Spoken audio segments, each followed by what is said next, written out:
Kailangan. Oh, ayan. Oh, Canada! Hi guys. Good morning, Canada. Good evening, Philippines. And hello, world. So guys, andito kami ngayon sa Eco Medical. Kasi, kung napapansin nyo nun, yung wheelchair ni ate, di ba na flat nung gumala kami, naka-flat pala talaga, sira pala talaga siya, hindi na siya malagyan ng hangin. Sa tagal na hindi na napapansin na hindi napapansin na wala talaga palang hangin. Buti hindi pa kami gumagala. Tingnan guys, ang mamahal, oh. 4,295 yet siya. So ito yung mga motorized na ang tawag dito. Hindi naman siya wheelchair eh. Motorized eklabuum. So ito guys, dito kami nagpapagawa ng mga wheelchair ni ate, magpaparesizing, mga ganyan. Yung ina-adjust yung mga kasukasuan. Evac chair. So dito yung mga ito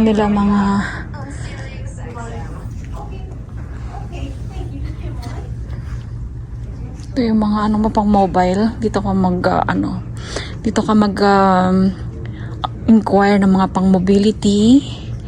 So nandito kami.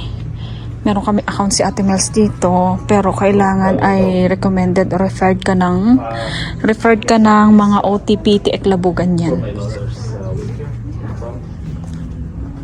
Miles. What do you need? The It's flat. Yeah, the tube inside. Do you guys repairing it, or do I Gonna have order. to buy the whole thing? There's a tube I think inside. Yeah, like I have to check and see if I have the inner tubes. 3,000. So I'll have to check and see. Do you just want to purchase Oh my it? God. Is that what you want to do, or If you guys can repair it, I cannot put it back the tube. if you leave it, because we have people who booked appointments, so we take care of those first. Okay. If you want to leave it and pick it up around 4:30. 4:30 today. Maybe I can. Oh, yeah, Monday, probably Monday. Tuesday. Monday we're Oh, closed. Tuesday. Oh, you're very close. Eh? Yeah. Ngayon, daddy, pwede naman ngayon. 4:30. Oo, balikan na lang natin. I'll back 4:30 then. What's her name? Miles. It's 4 miles Castillo from under my daughter's name. Sold na ito, oh. Oh, hindi siya mga reclining. Oh my God, 4,000. What was the first one again? Miles. M-I-L-E-S. Castillo.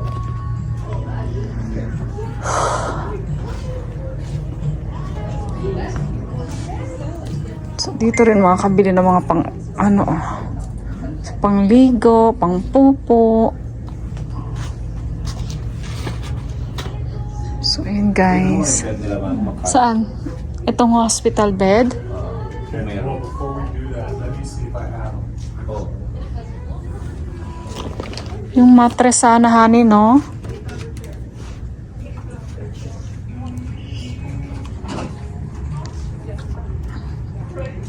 Sold to very nice people daw. Ang natin, daddy, mattress, daddy. Kailangan natin palitan ng mas comfy na mattress yung kay ate. Oh. So guys, ay mga ganyan, oh. Parang ang sarap niya i-drive, pero wag naman loobin na mag-drive ka ng ganyan kasi hindi ka na makalakad. Pero parang ang sarap niya i-drive eh. Kasi sa yan, sa mga hindi na makalakad, masakit ang tuhod. So kaya nila mag-drive pero hindi nila kaya maglakad. Parang ang sarap niya i-drive. Pero nga, ang mga nagda-drive niyan ay yung may mga injury or Pero parang saya, di ba? Ito, mayroon pang paganyan, no? Oh, taray. Taray naman dito. Oh. Okay, yeah. So yeah, just leave it. It'll be ready around 4:30. Yeah. Okay, yeah. Anong taray? Di ba? I'll do it all out here later. naman loobin ng ama na mag-drive ka nito dahil na-injury ka. Pero ang saya o parang ang taray. Yung ibang sa Costco may mga ganito sa superstore sila, nag-groceries, ganyan. Have a good day. You too. Thank you. Ano mamaya natin babayaran? Oh, yes. Okay. Yes, later. So yun guys, pick up na lang mamaya for pick up. For pick up. Balikan na lang daw. Buti na lang marunong ka mag-repair daddy. Kunin na lang na. Kasi baka pag sila pa magkabit-kabit baka mas mahal pa, no?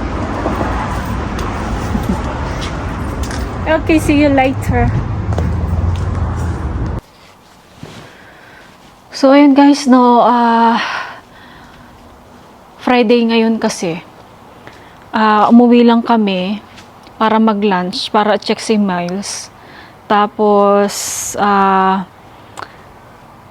pwede namin balikan yung gulong ng wheelchair niya ngayong 4:30. Ay Friday ngayon. At magkuklose sila ng 5. Tapos wala namang pasok sa Monday kasi holiday na. Buti na lang talaga ay meron silang available na parts ngayon. Kaya magagawa daw nila ngayon yung gulong ng wheelchair ni Miles. Kasi hindi siya pwedeng walang nakareding wheelchair. Kasi anytime na ma-emergency siya, ay lagi lang ready yung kanyang wheelchair. Ako, Diyos ko, thank you so much na lang pwedeng balikan. Mahirap na. Kasi guys, no, kasi si Miles ngayon nagloloko lagi siya eh. Parang lagi siyang sakitin. Yung kanyang oxygen bumababa ng bumababa. Kaya itinawag yun sa doktor nung nakaraan. Ang sabi nung sa akin ng doktor ay pag hindi kami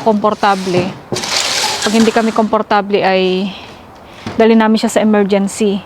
So advice namin agad yung kanyang doctor, yung pediatrician, yung kanyang lung doctor, respirologist, mga team niya sa Stollery ay na namin sila, na-advise na namin. Kaya kagabi ay na-send nila kami sa sleep test para malaman kung anong dahilan at para mabigyan siya ng tamang pressure ng kanyang BiPAP at saka ng kanyang oxygen. Tapos bukas naman, sa Tuesday, sa August 6 naman ay may clinic ulit siya para naman dun sa kanyang i-test, i-x-ray yung kanyang likod. Kasi meron siyang nagka-curve yung likod niya, baka nagko-contribute yon na sa nahihirapan siya sa paghinga niya. Ayun. Mababait naman yung mga doktor dito, mga sisterettes ko. Kasi nung mga nakaraan na video ko siya, 'di ba, na bumababa yung kanyang oxygen. So ini-schedule nila kami agad para sa sleep test. Parang umabot ng ilang days din bago kami na schedule, bago kami na i-booking para dun sa kanyang sleep test. So yun yung kagabi. At thank you naman ako kasi hindi naman siya masyadong matagal yung pag-booking niya. Kasi nga siguro nakita nila na urgent si Miles. Pero yun, lagi naman sinasabi ng doktor na pagka hindi kayo komportable, dalhin agad siya sa emergency room. Pero ginaguide naman nila kami. Meron kaming home care nurse, tapos meron kaming doktor. 2 doktor yung pinagpa-follow upan ko. Tapos yung mga nurse niya, yung mga mga therapist, mga technician nila doon, laging nag-check-in sa akin. Kaya maganda yung team up ng mga doktor ni Miles. At ayun guys, no, meron akong mga nabasa na comment tungkol nga kay Miles. Sabi doon, kahit na gaano ka karangya, kahit gaano ka yung tinatamasa mong buhay, kahit gaano karangya ang tinatamasa mong buhay dito sa mundo, kung meron ka nga namang pamilya na may sakit or incapable, ay is a big sacrifice sa buhay. Ako, naniniwala din ako doon, mga kaibigan, no, na syempre, sino ba naman ang gugustuhin na magkaroon ng may sakit ang isa sa family member mo. Kasi ever since naman ay pinagpipray namin na healthy magiging baby namin. Pero syempre, ama lang naman nakakaalam di ba, kung anong plano niya sa'yo. It's not beyond your control. Alam mo yung ganun, na hindi mo talaga siya makontrol. Ama lang talaga nakakaalam. Kasi, ganun talaga ang buhay, no? Pero, iniisip pa rin namin yung maging positive kami sa lahat ng bagay. So, ayun. Ayun lang mga kaibigan, mga friend. So anyways, yun nga palang isang araw ay may dumating na inspector dito sa bahay. Final inspection ng bahay namin. So ayan. Galing siya sa city ng Spruce Grove, taga munisipyo. At in-inspection niya lahat. So bago naman na ipatayo tong bahay na tong mga friend, no, bawat station kasi na-inspection niya. Halimbawa, sa footings may inspection, sa electrical may inspection, may sa plumbing may inspection, sa pagtatayo ng gas, sa pag-input ng mga gas, sa mga tubig, lahat yan, bawat stages may inspection yan. Tapos meron niyang overall inspections, di ba? Nung 3 days ago, hindi namin akalain, inspection yung bahay. So merong mga minor issues na hindi nakapasa sa kanya. So daw nila i-call up nila yung attention ng builder namin. Kasi isa doon yung pinaka medyo concern siya, yung gas, line ng gas doon sa may sa may garage. Yun ang isa sa mga, pero pwedeng gamitin yung bahay, walang problema. Hindi naman siya hindi sa safe, pero in the long run kasi baka magka-problema, parang ganun. Tapos itong in-install dito na garage heater, ayan.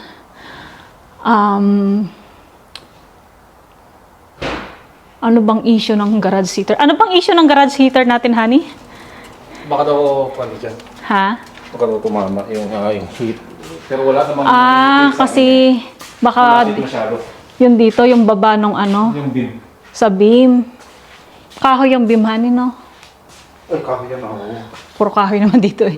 So, ayan, yung pinaka-vent ng pinaka-vent na yan, parang masyadong mababa, magkalapit masyado sila ng beam.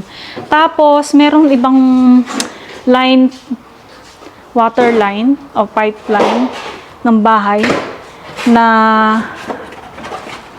may question din siya. Yung isa dun sa washroom namin. Tapos, yung isa dun, kung makikita niyo mga kaibigan, meron dapat dyan na line ng tubig. Yung mga naka-osli dyan na blue na pipe na gano'n, nawawala yung sa amin. Kaya, hinihintay namin ngayon yung email ng City of Spruce Grove. Tapos, kukontakin nila daw yung aming builder para ma-comply nila yung mga dapat i-comply dito sa bahay. Nagpapasalamat kami kasi ganun yung ganun sila ka-strict dito. So, wala kaming babayaran. Yun ay lahat i-comply dapat ng builders. Tapos yung dun sa sa furnace ay kinwestiyon nila bakit madumi yung furnace. Kung hindi mo yung makikita kung kami lang, pero chinek niya hanggang likod, pero mga dust. Hindi pwedeng i-vacuum, kaya kailangan yung furnace na cleaner na marunong talaga sa furnace. Dapat daw hindi kami ang magpapalinis nun, dapat sila. Pero sabi ni June, baka kami na lang magpalinis kasi kung hintahin namin yung builder, baka i-ignore na lang din naman nila kasi cleaning na lang naman. Pero yung mga concern doon, yung gas, medyo kasi kinalawang siya. Hindi lang talaga kinalawang. Kinwestiyon na namin dati ang builder doon na kinalawang yung gas line. Pero sabi niya dahil gas talagang magre-react yung ganyan, yung pinakatubo. Pero kinwestiyon pa rin ng inspector na hindi dapat ganon. Titingnan namin kung paano gagawin nila. So ayun guys, no, ganyan ang aming yun ang aming life update. Ngayong week na to kaya hindi ako masyadong video ng for today's video, for today's vlog. ay, ayun, na-busy ako kay Miles. Kasi, kapag gising, talagang tinututukan ko siya. At kapag tulog naman siya, natutulog na rin ako. Mas masarap magpahinga. Kaya, ayun, na-miss ko mag for today's vlog. So, ngayon on the way kami, pupunta kami ngayon sa Eco Medical. Pipick upin namin yung gulong ng wheelchair ni Miles. So, ayun guys. Nakakamiss mag-video for today's video. Thank you so much for always watching. Ingat lagi. And God bless everyone. Love lots, Glenda. Bye.